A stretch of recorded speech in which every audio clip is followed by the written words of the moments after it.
গত 28 মার্চে আমরা যখন এখানে নমিনেশন দাখিল করি, আমাদের কার্যকর্তা শুদ্ধ আমাদের ভারতীয় জনতা পার্টির কার্যকর্তা, তিপ্রামতার কার্যকর্তা এবং আইপিএফটির কার্যকর্তা এবং সাধারণ মানুষ প্রায় 40,000 লোক আমরা সেই যখন আমরা এই নমিনেশন সাবমিট করি তখনই বোঝা গিয়েছিল যে 4 জুন আমাদের অপেক্ষা করতে হবে না, রেজাল্ট কি আমরা সেদিনই আমরা বুঝে গিয়েছিলাম বন্ধুগণ।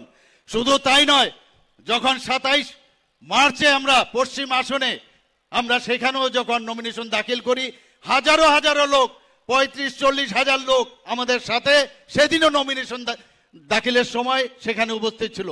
বোঝা যাচ্ছে একটা বার টিপ দিলে বোঝা যায় কোন দিশায় যাচ্ছে।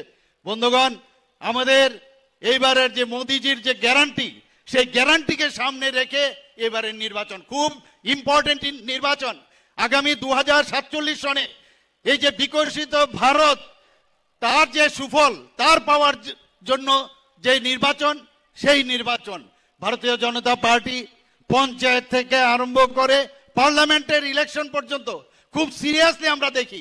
আমরা চাই যে মোদিজি যেভাবে কাজ করছেন, মোদিজির হাত শক্তিশালী করার জন্য এবারের নির্বাচনে আমি নিশ্চিত যে আমরা তো জয়যুক্ত করব। অনেকে জিজ্ঞেস করে আপনাদের চ্যালেঞ্জ কি? আমাদের চ্যালেঞ্জ হচ্ছে কত পার্সেন্টেজ আমরা বেশি পাবো, সেই তার হচ্ছে চ্যালেঞ্জ।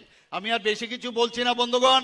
আগামী আমি এখানে 2টো সিটের জন্য এখানে যারাই আছেন সবার কাছে একটাই আপনাদের কাছে নিবেদন করব যে সঠিক টাইমে সকাল সকাল গিয়ে আপনারা ভারতীয় জনতা পার্টির পদ্মচিহ্নে ভোট দিয়ে আমাদের এই পশ্চিম আসনের এবং পূর্ব আসনের যিনি আমাদের ভারতীয় জনতা পার্টির থেকে দাঁড়িয়েছেন এই পূর্ব আসনের মহারানী কৃতি সিং দেববর্মা মহোদয়াকে 26শে এপ্রিল বিপুল ভোটে জয়যুক্ত করবেন।